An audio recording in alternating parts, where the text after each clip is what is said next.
Bank में जमीनों पर कब्जा करने को लेकर बड़ा फैसला लिया है। दरअसल इजरायली सुरक्षा कैबिनेट ने वेस्ट बैंक के बड़े इलाके को राज्य की संपत्ति रूप में रजिस्टर करने का प्रस्ताव पास कर दिया है और ये कदम 1968 के 6 दिवसीय युद्ध के बाद ऐसा पहली बार हो रहा है जब इजरायल ने इस इलाके पर कब्जा किया है। कैबिनेट ने इस प्रस्ताव को मंजूरी दी है कि वेस्ट बैंक के विस्तृत इलाकों का राज्य संपत्ति यानी कि राज्य की जमीन घोषित किया जाए और इससे पहले भी कैबिनेट ने यहूदियों के लिए वहां बसने के लिए जमीन खरीदने के नियम को आसान कर दिया था और जॉर्डन के समय के कुछ पुराने जमीन रजिस्ट्री कानूनों को बदल दिया गया था। अब ये नया कदम उन फैसलों को आगे बढ़ाता है। इसका मकसद बसवाट की प्रक्रिया को तेज करना, इलाके में इजरायल का नियंत्रण मजबूत करना, कानूनों को लागू करना और वहां की व्यवस्था को बेहतर बनाना बताया जा रहा है। देखिए, प्रस्ताव देश के उप प्रधानमंत्री और justice minister Yariv Levin, defence minister Israel Katz और फाइनेंस मिनिस्टर बेजालेल स्मोट्रिच ने मिलकर पेश किया है। डिफेंस मिनिस्टर इजराइल काट्ज ने कहा कि जूडिया एवं समरिया में जमीन रेगुलेशन को फिर से शुरू करना सुरक्षा और शासन के लिए बेहद जरूरी है। इसको इजराइल को इलाके में पूरा नियंत्रण, कानून लागू करने की क्षमता और परिचालन की स्वतंत्रता मिलेगी। वित्त मंत्री बेजालेल स्मोट्रिच ने इसे 6 दिवसीय युद्ध के बाद का सबसे बड़ा कदम बताया। उन्होंने कहा कि इजराइल अब अपनी जमीन की जिम्मेदारी ले रहा है, कानून के मुताबिक पारदर्शी और निर्णायक तरीके से काम कर रहा। तीनों ने इसे ट्रू रिवॉल्यूशन यानी सच्ची क्रांति कहा है, जो समझौते की प्रक्रिया को बहुत तेज करेगा। फिलिस्तीनी प्रेसिडेंट ने इस फैसले की कड़ी निंदा की है। आपको बताया, उन्होंने इसे जबरन कब्जा बताया और कहा कि ये कई साइन किए गए समझौतों को खत्म करता है। साथ ही ये यूएन सुरक्षा परिषद के भी खिलाफ है। इजरायली फैसले की दुनिया भर ने निंदा की है। रिपोर्ट में बताया, आपको कहा गया है कि पिछले फैसले पर भी दुनिया भर में निंदा हुई थी और कई देशों ने इजराइल से इसे वापस लेने की मांग की। इस नए कदम पर भी वैसे ही प्रतिक्रिया आने की उम्मीद जताई जा रही है। अंतर्राष्ट्रीय कानून के मुताबिक कब्जे वाले इलाके में जमीन जब्त करना या वहां सेटलमेंट बनाना गैर कानूनी माना जाता है। और देखिए, इजरायल लंबे समय से वेस्ट बैंक को अपने साथ जोड़ने की कोशिश करता रहा है और भले ही दुनिया और उसका मुख्य सहयोगी अमेरिका इसका विरोध करता रहा हो, लेकिन इसके बावजूद भी इजरायल अपने मंसूबों को आगे बढ़ाता रहा है। और कुल मिलाकर जो अब एक बार फिर से रणनीति तैयार की गई है इजरायल की ओर से, इजरायल का जो फैसला है कि वेस्ट बैंक को एक बार फिर से अब अपने नियंत्रण में लिया जाए, इसे लेकर निंदा जरूर हो रही है इस इजरायल के फैसले को लेकर। तो कुल मिलाकर देखिए, वेस्ट बैंक पर इजरायल का यह फैसला, लेकिन आखिर विरोध इसका क्यों हो रहा है?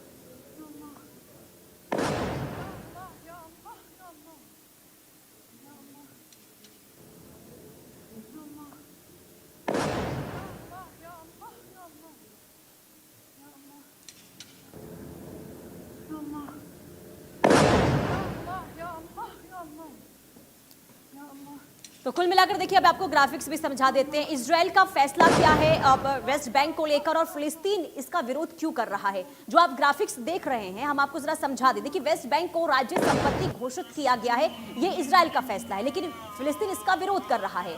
उद्देश्य यहूदी बस्तियों को तेजी से बढ़ाना, लेकिन फिलिस्तीन जो है गंभीर उग्रता समझौते का जो उल्लंघन किया गया है। अब ये कहा जा रहा है वेस्ट बैंक पर नियंत्रण मजबूत करना भी कहीं ना कहीं देखिए संयुक्त राष्ट्र सुरक्षा परिषद के प्रस्तावों का उल्लंघन इसे सीधे तौर पर माना जा रहा है। तो कुल मिलाकर इजरायल इसके जो फैसला है इजरायल का, और इस फैसले का विरोध जो है फिलिस्तीन इस वक्त करता हुआ नजर आ रहा है। तो देखिए, अब आपको ग्राफिक्स के जरिए समझा रहे हैं कि वेस्ट बैंक पर इजरायल का क्या फैसला है और फिलिस्तीन का क्या विरोध देखने को मिल रहा है। इजरायल का फैसला है, उद्देश्य यहूदी बस्तियों को तेजी से बढ़ाना है और यह इसका विरोध फिलिस्तीन करता हुआ नजर आ रहा। वेस्ट बैंक पर नियंत्रण मजबूत करना इजरायल का फैसला है और इसके विरोध ही आपको बता दें फिलिस्तीन की ओर से भी बयान निकलकर सामने आ रहा। इजरायल अपना नियंत्रण बढ़ाने की कोशिश कर रहा है, जिसका विरोध यहाँ पे फिलिस्तीन करता हुआ नजर आ रहा। अपनी जमीन कब्जाने पर यहाँ पे इजरायल जुटा है, शांति प्रक्रियाओं को तेज कर सकता है। इजरायल का वेस्ट बैंक को लेकर ये तमाम जो घोषणाएं हैं, आपको बताएं वेस्ट बैंक को राज्य संपत्ति घोषित करने का फैसला इजरायल की ओर से लिया गया है।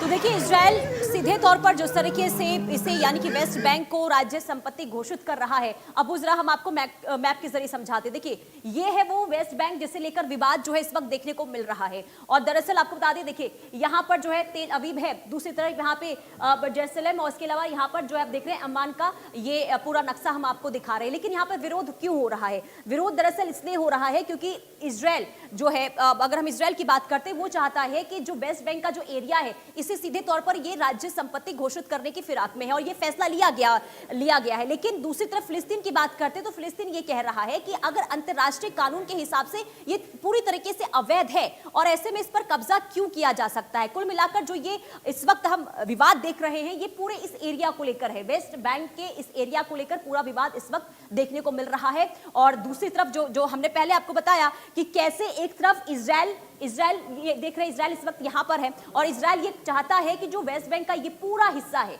ये पूरा जो हिस्सा है इसे अपने कब्जे में किया जाए। लेकिन सीधे तौर पर फिलिस्तीन इसका विरोध कर रहा है। फिलिस्तीन का यह कहना है कि इजराइल अब इस पर कब्जा नहीं कर सकता, यह अंतर्राष्ट्रीय कानून के हिसाब से सही नहीं है।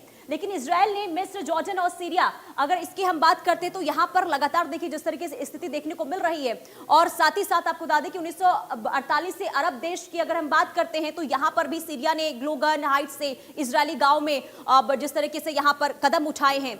और आपको बता दें कि 1948 से अरब इजराइल संघर्ष जंग था और अरब देश इजराइल को मान्यता नहीं दे रहा था। सीरिया ने आपको बता दें कि गोलन हाइट्स से इजराइल गांव पर गोलीबारी की है और इजराइल ने जवाब में सीरिया मिग विमान गिराए हैं यहां पर। और मिस्र के राष्ट्रपति नासिर ने सीरिया मदद के नाम पर सेना यहां पर जुटाई ही है। तो कुल मिलाकर आप देख सकते हैं 30 मई को जॉर्डन ने जिस तरीके से यहां पर कदम उठाया। और मैं अब पीसीआर से कहूंगी कि ग्राफिक्स थोड़ा साथ में चलाइए क्योंकि पढ़ने में थोड़ी दिक्कत हो रही है।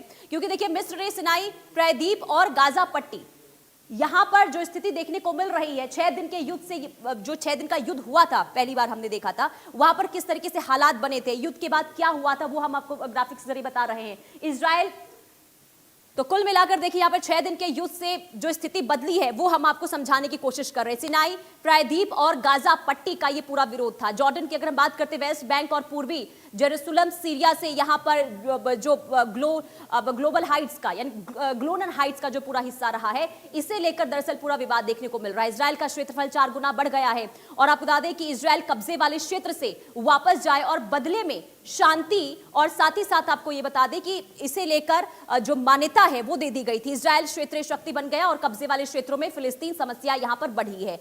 अरब दुनिया में बड़ा झटका इससे माना गया और कई सरकारें अस्थिर यहां पर उस वक्त हुई थी। वेस्ट बैंक, गाजा, पूर्वी जेरूसलम और गोलन हाइट्स संघर्ष का यह मुख्य मुद्दा माना गया है।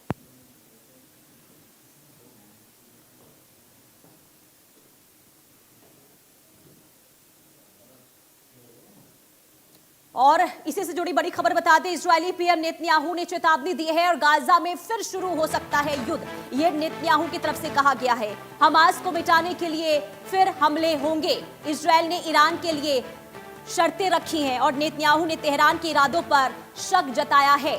ये बड़ी खबर आपको बता रहे हैं। देखिए कई दिनों से कहीं ना कहीं स्थिति सामान्य नजर आ रही थी, लेकिन एक बार फिर से जो नेतन्याहू की तरफ से कहा गया है और संकेत इस बात का दिया गया है कि एक बार फिर से युद्ध जो है वो छिड़ सकता है। इजरायली पीएम है नेतन्याहू, जिनकी ओर से ये चेतावनी दी गई है और इस चेतावनी को आप इस तौर पर समझ सकते हैं, गाजा में एक बार फिर से शुरू हो सकता है युद्ध। ये स्टेटमेंट नेतन्याहू की तरफ से सामने आया है। हमास को मिटाने के लिए हम एक बार फिर से हमले करेंगे, एक बार फिर से हमले होंगे। आपको बता दें कि देखिए जो वहां पर स्थिति बनी थी गाजा और इजराइल के बीच में, और हमने देखा था कि जो संघर्ष बीते कई सालों से देखने को मिल रहा था उसमें कहीं ना कहीं नरमी जरूर आई थी और अब संघर्ष विराम जो है उसकी स्थिति भी हमने देखी थी। लेकिन अब नेतन्याहू ये कह रहे हैं कि हमास को खत्म करने के लिए एक बार फिर से वहां पर युद्ध जैसे हालात बनेंगे। तो अमेरिकी राष्ट्रपति डोनाल्ड ट्रंप की मध्यस्थता के बाद गाजा और इजराइल के बीच में देखिए समन्वय स्थापित करने की कोशिश हुई थी और जो कैदी थे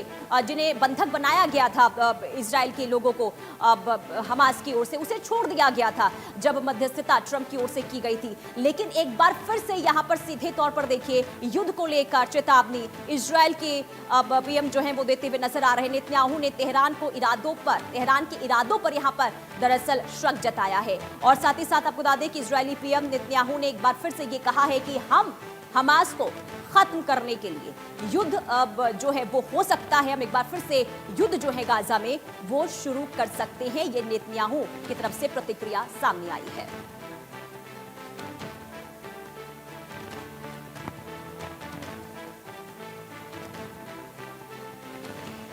चलिए खबरों में आगे बढ़ते हैं और इस बीच एक और बड़ी खबर का रुख कर लेते हैं। आपको बता दें इजराइल ने ईरान की हाइपरसोनिक मिसाइलों का काल बनाया है। इजराइल ने एरो 4 इंटरसेप्टर का फ्लाइट टेस्ट शुरू किया है। बड़ी खबर आपको बता रहे, हाइपरसोनिक मिसाइलों को मार गिरा सकता है एरो 4 इंटरसेप्टर। अमेरिका और इजराइल मिलकर आपको बता दें यहां पे एरो 4 इंटरसेप्टर बना रहे हैं। और आपको बता दें कि भारत को भी ऑफर दिया जा सकता है, यह भी खबर निकलकर सामने आ रही है।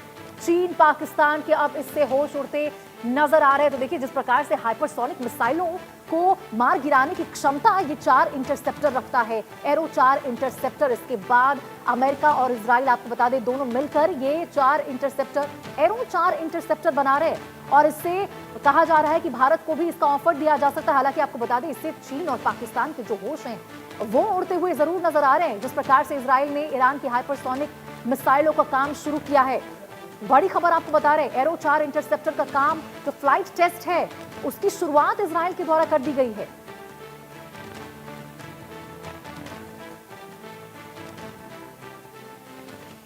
आगे बढ़ते बात